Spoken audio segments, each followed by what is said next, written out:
Bienvenue dans les histoires du soir de Lisée-Gris. M la maudite, chapitre 6. Des années d'entraînement. Inutile de vous dire qu'à leur issue, ces 10 jours d'exaltation me laissèrent un goût de trop peu. Dès la fin des jeux, le quotidien reprit simplement de son invariable et morne progression. Pour canaliser mon énergie et ma frustration, j'avais entrepris de courir le soir sur les sentiers près de la ferme de mes parents. Le plus souvent, Saïd me rejoignait et nous faisions la course. Après les jeux, j'avais décidé d'apprendre le tir à l'arc. Au départ, je voulais construire cette arme de mes propres mains, comme mon épée en bois. Ce fut un bel échec. Contrairement au bois d'une épée, celui d'un arc doit être plus flexible, mais tout aussi résistant.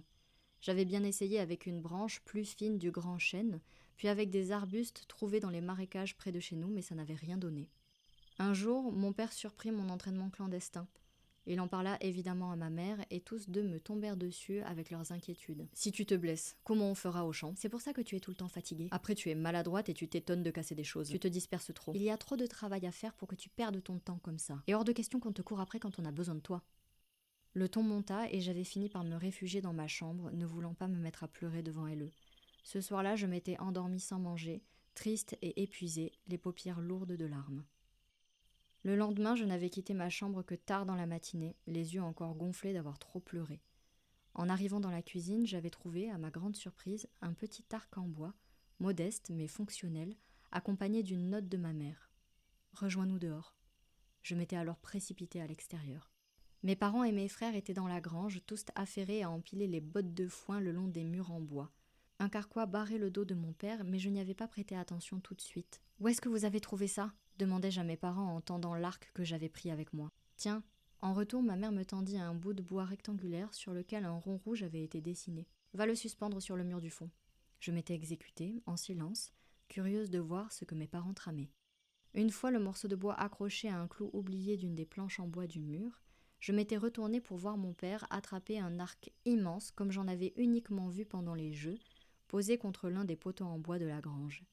C'était la première fois que je voyais mon père en possession d'une arme. Il attrapa une flèche du carquois qu'il avait à l'épaule, la plaça contre la corde de l'arc dans une fluidité de mouvement que je ne lui connaissais pas, et tira une ligne parfaite depuis sa position jusqu'au centre de la cible. 20 mètres le séparaient du mur du fond. 20 mètres franchis en moins d'une seconde. Un tir qui alluma une lueur de fierté dans ses yeux. Près de lui, mes 2 frères poussèrent des cris d'admiration en battant des mains. Bien sûr que je lui ai demandé où est-ce qu'il avait appris à tirer comme ça, mais vous commencez à me connaître, et ce qui était sorti de ma bouche à ce moment-là ressemblait plus à « Comment mais hein quoi ?» qu'à une phrase réellement construite. À partir de ce jour, mon père commença à superviser mon entraînement, et je découvris en lui un homme engagé, brillant et redoutable. 2 années suivirent, durant lesquelles je partageais mon temps entre mes tâches journalières et mon entraînement. Pendant ces 2 ans, j'avais pris l'habitude de faire tous mes trajets à pied, en marchant ou en courant. Je me chargeais parfois même d'un sac de fournitures pour habituer mon corps à porter plus de poids et stimuler davantage mes muscles. Au début, mon père restait avec nous 3 fois par semaine. Nous, c'est-à-dire Saïd, qui m'avait rejoint, et moi-même. Il nous apprit les rudiments du tir à l'arc et du combat à l'épée. À ce sujet, nos épées en bois n'ont finalement eu qu'une courte durée de vie. Le premier jour de notre entraînement, mon père avait sorti d'une vieille malle flanquée dans la grange 2 épées émoussées qu'il nous confia. Elles étaient lourdes et difficiles à manier, mais avec elles, nos progrès furent plus rapides et conséquents. Saïd et moi sommes rapidement devenus plus autonomes dans notre entraînement. Mon père ne nous rejoignait que pour constater nos progrès et nous apprendre quelques techniques nouvelles, mais sinon il nous laissait nous débrouiller seuls.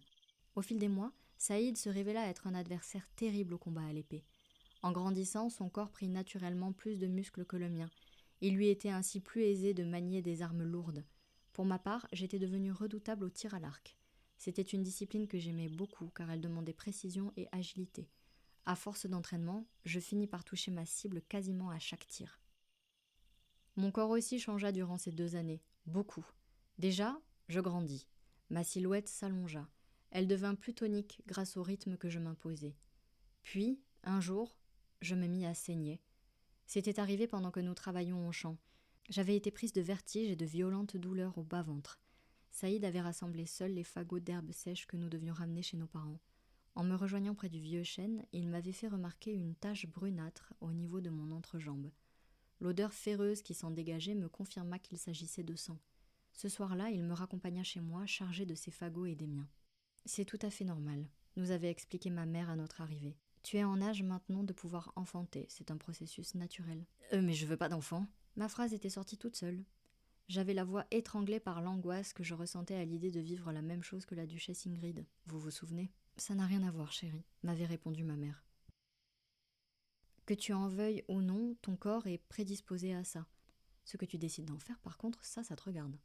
Tiens, mon père, près de l'âtre de la cuisine, me tendit une tasse d'eau fumante, des feuilles de framboisier, pour apaiser la douleur. Cet état avait duré une bonne semaine, pendant laquelle je m'étais sentie plus fatiguée et moins vigoureuse que d'habitude. La douleur allait et venait, exerçant une pression dans le bas de mon ventre qui s'étendait parfois dans mon dos et dans mes jambes. J'appris à protéger mes dessous avec des bandelettes de tissu prédécoupées qu'il fallait laver lorsqu'elles étaient tachées. Une semaine après, les choses revinrent à la normale, puis le même phénomène se produisit le mois suivant, et ainsi de suite jusqu'à aujourd'hui. Avec cet événement, mon corps changea à nouveau. Mes hanches s'élargirent et des seins finirent par apparaître sur mon torse. 2 années passèrent donc et j'assistais assidûment à la 2e et la 3e édition des Jeux royaux. Ces semaines-là étaient toujours des moments de grande effervescence pour notre ville d'Hautfort.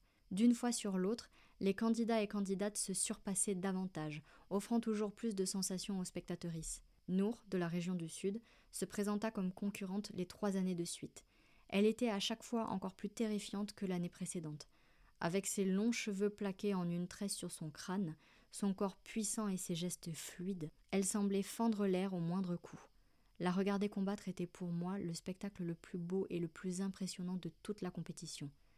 Comme toujours, la foule scandait son nom à chacune de ses apparitions. Même le duc semblait suivre ses performances avec attention. Elle remporta les épreuves sportives les 3 années de suite et finit par obtenir un siège permanent à la table du duc. Et la 3e année, elle intégra officiellement le conseil ducal. Puis finalement, quelques mois avant le début de la 4e édition des Jeux, j'eus 18 ans. Enfin ! Ce matin-là, j'avais ressenti un mélange de joie, d'exaltation, de peur et d'incertitude déferler dans tout mon corps. Pour fêter l'événement, mes parents me remirent une petite enveloppe dans laquelle je découvris mon attestation d'inscription au jeu. Un simple papier avec le sceau officiel du roi qui me fit fondre en larmes. C'était enfin arrivé. À ses 18 ans, Saïd reçut la même attestation que moi. Ce papier nous conviait à la visite médicale organisée avant les épreuves. Nous y étions allés ensemble avec le père de Saïd qui travaillait toujours près de la reine.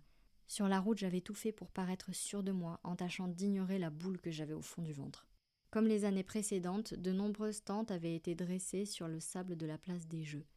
Dans chacune d'elles, des rideaux opaques servaient à délimiter différents box qui comprenaient tous une table d'examen, un bureau rudimentaire souvent fait de 2 tréteaux surmontés d'une planche en bois et divers accessoires médicaux. Les médecins attendaient les candidats et candidates dans les box et nous étions tous appelés tour à tour pour passer l'examen. Saïd fut appelé avant moi. Il me glissa un « bonne chance » avant de tirer le rideau opaque derrière lui. J'étais restée seule jusqu'à ce qu'on appelle mon nom.